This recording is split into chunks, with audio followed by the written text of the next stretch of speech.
Hello guys, आप सब लोगों का स्वागत है मेरे स्टडी माइंड टीवी में।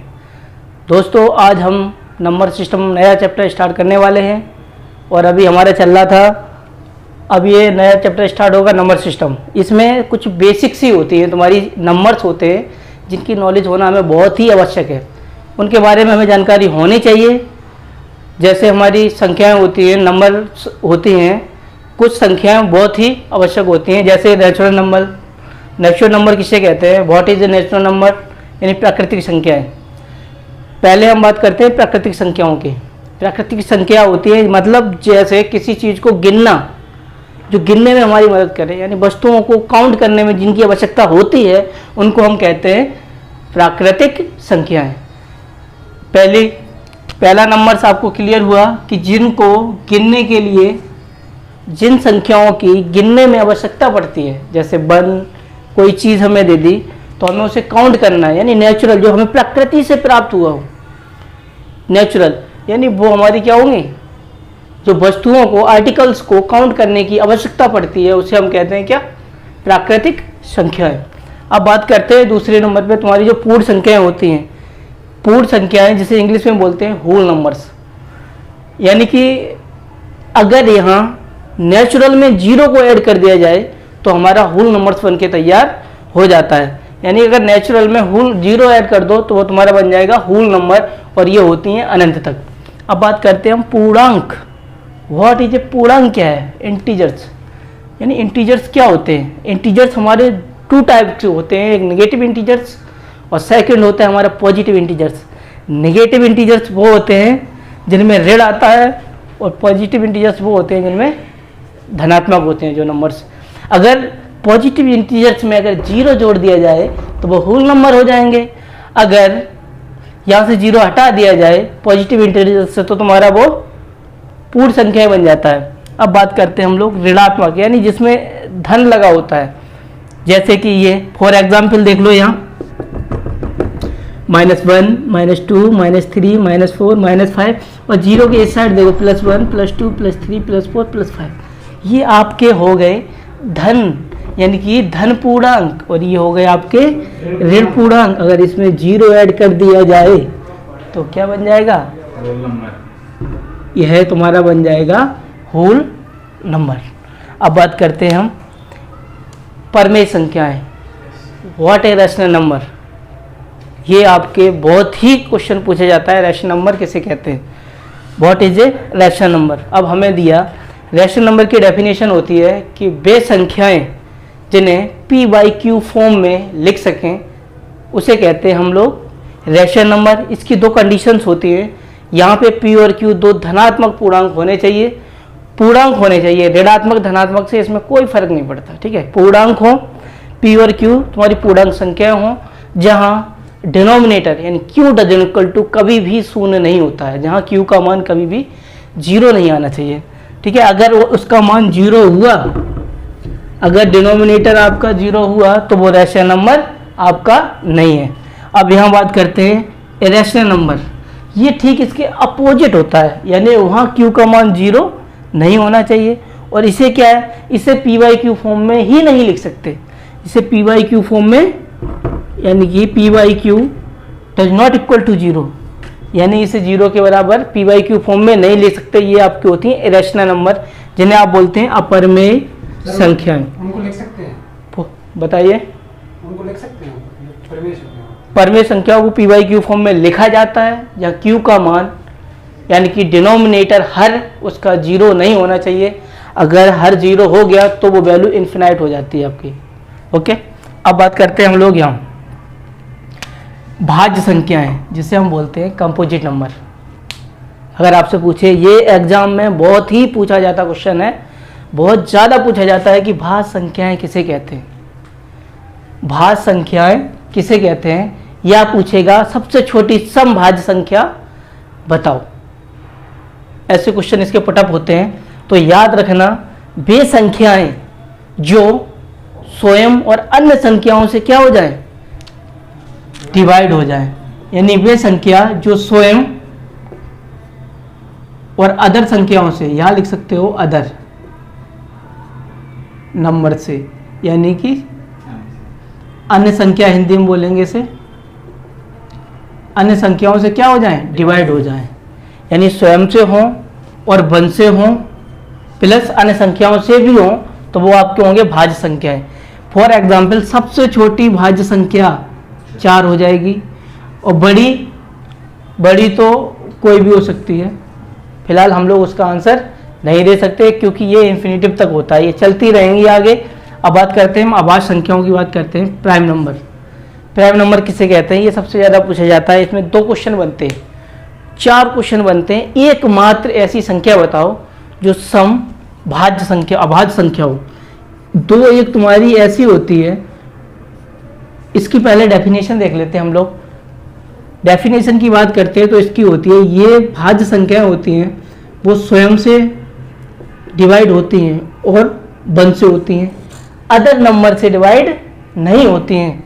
जो अदर नंबर से डिवाइड ना हो वो क्या हो जाता है तुम्हारा अभाज्य संख्याएं, जिसके ये भी डेफिनेशन बन सकती है जिसके केवल कम से कम 2 गुणनखंड हों वो तुम्हारी क्या होंगी, अभाज्य संख्याएं होंगी। 2 डेफिनेशन इसकी बनती हैं, एक वो स्वयं और वन से हो, दूसरी कम से कम उसके 2 अभाज्य गुणनखंड होने चाहिए। अगर 2 से कम हुए तब भी नहीं होगी। क्यों? अगर वन की बात की जाए, वन हमारा क्यों नहीं है अभाज्य संख्या? क्योंकि वन का केवल एक ही गुणनखंड है, इसके 2 गुणनखंड हो सकते हैं क्या? वन का केवल स्वयं का स्वयं में जाएगा और क्या किसी का जाएगा? ये एक इसका गुणनखंड है, इसीलिए ये, और इसकी डेफिनेशन होती है कि कम से कम 2 अभाज्य गुणनखंड होने चाहिए, इसीलिए इसे मान नहीं किया जा सकता। हमने यहाँ नोट करके लिख दिया, एक ना तो आपका भाज्य है और ना ही अभाज्य है। अब अभाज्य तो समझ में आ गया, अब भाज्य क्यों नहीं है? अब भाज्य में तो हमारे 3 फैक्टर होते हैं। भाज्य में क्या होता है, 4 डेफिनेशन कंपोजिट नंबर हमने बताया था, स्वयं से डिवाइड हो, वन से डिवाइड हो, अदर नंबर से। यहाँ कम से कम 3 से डिमांड है, 3 होने चाहिए, इसके कम से कम 3 तो होने चाहिए गुणनखंड। अधिकतम तो कितने भी हो सकते हैं, मतलब कम से कम 3, क्योंकि वन स्वयं और अन्य कम से कम 3 तो होने चाहिए। वो नंबर तब होगा भाज्य आपका जब उसके 3 फैक्टर होंगे। अगर उसके 2 फैक्टर हैं तो वो आपका नंबर होगा अभाज्य, अगर उसके 3 फैक्टर हैं तो वो आपका होगा भाज्य। कम से कम 3 और कम से कम 2, इससे अभाज्य की भाज्य की बात करते हैं तो अदर कितने भी हो जाए वो तुम्हारा फैक्टर, वो तुम्हारा भाज्य ही होगा। लेकिन अभाज्य में अगर 2 से कम हुए तो ना वो भाज्य की श्रेणी में आएगा ना वो अभाज्य की श्रेणी में आएगा। अगर इससे ज्यादा हुए तो वो आपका अभाज्य होगा, और अगर 2 ही हुए तो वो तुम्हारा अभाज्य होगा। ठीक है, अब हम लोग फॉर एग्जाम्पल हमने यहाँ लिखा है 1 से 50 तक के बीच में अगर आपसे कोई पूछ दे कि कितनी अभाज्य संख्याएं होती हैं, सबको हमें पता है कि सबने रट रखा है कि 15 होती है, हमें भी पता है और भी लोगों को पता है। लेकिन यहाँ हम बताते हैं कौन कौन सी होती हैं। देखो इधर 2, 3, 5, 7, 11, 13, 17, 19, 23, 29, 31, 37, 41, 43, 47। ये कई बार एग्जाम में पूछी जा चुकी हैं। सीधा एग्जामिनर यहाँ से क्वेश्चन उठाता है कि आपकी 1 से 50 तक की अभाज्य संख्याएं कितनी होती हैं। दूसरा क्वेश्चन 50 से 100 तक के बीच में कितनी अभाज्य होती हैं, वो देख लो आप 53, 59, 61, 67, 71, 73, 79, 83, 89 और 97।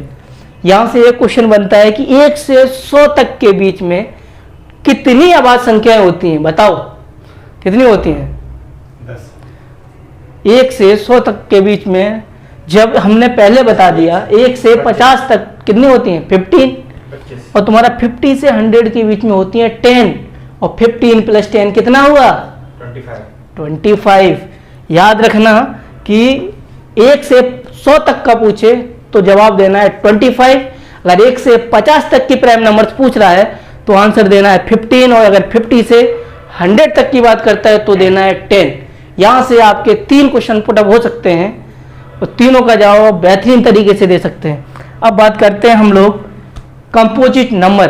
कंपोजिट नंबर किसे कहते हैं? कंपोजिट नंबर की बात करते हैं अगर हम लोग, ऐसी 2 संख्याएं जो अभाज्य हों, ठीक है, पेयर्स में होते हैं, और उनका जो HCF होता है अगर वो 1 हो जाए, या हम कह सकते हैं इसमें अगर कोई कॉमन फैक्टर यानी जो दोनों में हो, यानी ये 3 के कोफिशिएंट हो सकता है, 3 1 जा 3 7 1 जा, दोनों में जो कॉमन नंबर हो, या हम कह सकते हैं दोनों का जो 2 नंबर्स का ऐसी आवाज संख्या है जिनका HCF 1 हो, वो आपकी सह आवाज संख्याएं कहलाती हैं।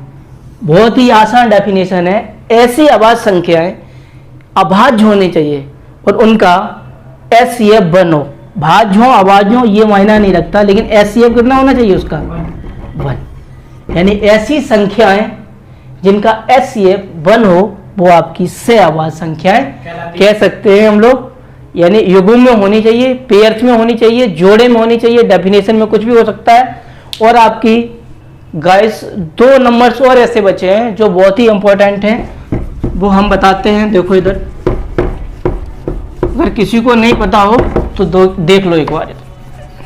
देखो, एक आपका होता है सम नंबर। सम नंबर किस कहते हैं?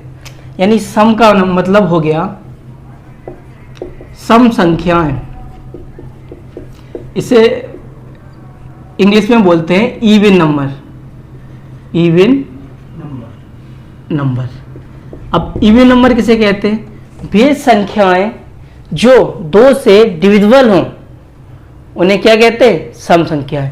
जैसे यानी वे नंबर, 2 से विभाजित हो, हाँ, वो नंबर जो 2 से विभाजित हों उन्हें क्या कहते हैं?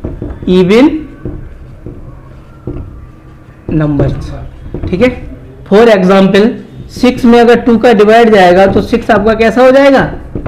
Even number. एग्जाम्पल के तौर पे देख लो, 2 4 6 8 ऐसे ही आपका चलता रहेगा।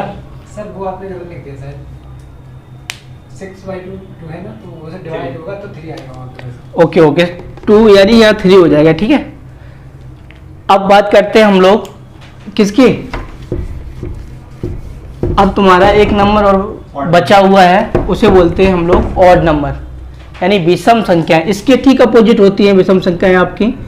विषम संख्याएं इसके ठीक अपोजिट होती हैं, यानी हम लोग कह सकते हैं इसे ऑड नंबर। ठीक है, ऑड नंबर इसे बोलते हैं। यानी कि वे संख्याएं जो 2 से डिविजिबल ना हो उन्हें क्या कहते हैं? Odd number. यानी कह सकते हैं जो नंबर्स 2 से, जैसे हमने 3 में 2 का दिया, तो ये पूर्ण रूप से क्या 2 में डिवाइड होगा? इसका कुछ पॉइंटों में आएगा, यानी जो पूर्णांक ना बने उसे हम क्या कहते हैं? Odd number. उसे हम ऑड नंबर कहते हैं। क्या? ऑड नंबर, यानी 2 से डिविजिबल ना हो। ठीक है। अब आज के लिए दोस्तों इतना ही। जय हिंद, जय भारत।